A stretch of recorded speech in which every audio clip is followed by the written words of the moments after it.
Құреке! Құреке! Тұр! Досым. Тұр.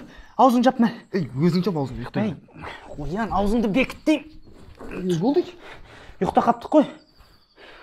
Қош. Таң атып кеткен, қарасаңшы. Бөделіңіз семей ағама немесе? Білмеймін ғой, ұйықтап қаппыз. Таң атып кеткен болмай шығар ма? Мен ішіп алдым. Болам екен, ойнатшы.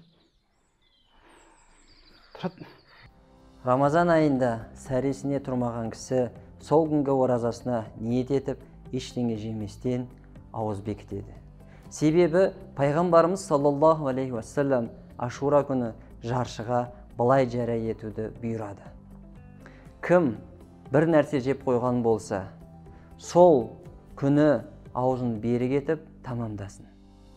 Ал ештеме жемеген адам сол күйінше жемесін, ораза ұстасын. Бұл хадистен түсінетініміз, ораза кезінде сәресіге тұра алмай қалған кісі сол күнгі оразасын жалғастырады. Рамазан айы мүбәрәк болсын.